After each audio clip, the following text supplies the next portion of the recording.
কোরবানির জন্য যে বিষয়টি অতি জরুরি সেটি হচ্ছে মাংস কাটার সরঞ্জাম। নওগাঁয় শেষ সময়ে মধ্যরাত পর্যন্ত এই মাংস কাটার সরঞ্জামের কর্মযজ্ঞ চলছে। এ বিষয়ে আমরা আরো বিস্তারিত জানবো। এ বিষয়ে জানাতে আমাদের সঙ্গে এই মুহূর্তে শহরের শিবপুর থেকে যুক্ত হচ্ছেন সহকর্মী আব্বাস আলী। যেতে চাই তার কাছে। আমরা কোরবানির পশুর হাটের খবরাখবর জানছিলাম। এবারে নিশ্চয়ই আমরা সেই কোরবানির জন্য যে প্রধান অনুষঙ্গ মাংস কাটার সরঞ্জাম সেটির বিষয়ে তথ্য জানব। বলছিলাম যে এই বিষয়ে জানাতে আমাদের সঙ্গে যুক্ত হচ্ছেন সহকর্মী আব্বাস আলী।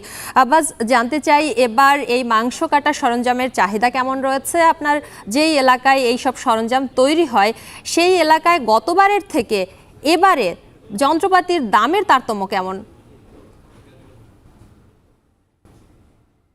তাহলে ইতিমধ্যে আসলে কোরবানির পশু কেনাকাটা প্রায় শেষ হয়েছে, আর এসব পশু কেনাকাটা প্রায় শেষ হয়েছে। আর এসব পশু জবাই এবং মাংস ছাড়ার যেসব সরঞ্জাম রয়েছে সেসব কিনতে এখন এই কোরবানি দাতারা ছুটছেন কামারপাড়ায়। আমি এখন অবস্থান করছি নওগাঁ সদর উপজেলায় শিবপুর এলাকায়। এই এলাকাটি আসলে সকাল থেকে মধ্যরাত পর্যন্ত হাতুড়ির টুংটাং শব্দে মুখরিত হয়ে রয়েছে এবং কামার যারা কারিগর রয়েছেন তারা আসলে নতুন যন্ত্রপাতিগুলো বিক্রি এবং পুরাতন যন্ত্রপাতি ঝালাই বা শান দিয়ে সরবরাহ করার ব্যস্ত সময় পার করছেন এবং এইসব সরঞ্জাম নেওয়ার জন্য অপেক্ষা করছেন কোরবানি দাতারা। যদি নতুন সরঞ্জামের বিষয় বলি, যে গত বছরের তুলনায় এবছর আসলে প্রতি কেজি লোহা বা সরঞ্জামের দাম বেড়েছে প্রকারভেদে 10 থেকে 15 টাকা। চামড়া ছাড়ার যেই যন্ত্র রয়েছে ছোট ছুরি, সেগুলো বিক্রি হচ্ছে প্রকারভেদে 60 টাকা থেকে শুরু করে 100 টাকা।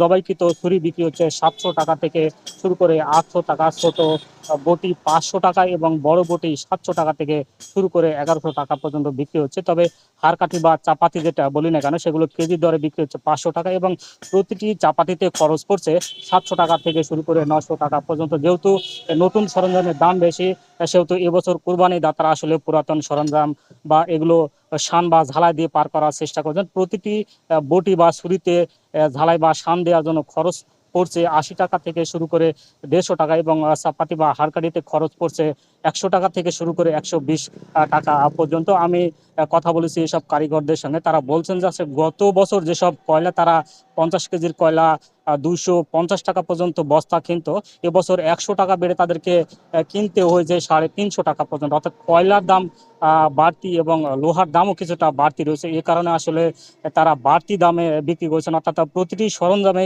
দেখা যাচ্ছে যে 20 থেকে 25 টাকা থেকে বেশি দামে বিক্রি করতে হচ্ছে। তবে যারা ক্রেতা রয়েছেন তারা আসলে কিনতে তেমন কোনো অভিযোগ নাই, তারা পুরাতন যন্ত্রপাতি এবং নতুন কিনেই তারা কোরবানি দেবেন, এমনটি জানা গেছে। এই ছিল আমার কাছে কামারপাড়া থেকে সবশেষ।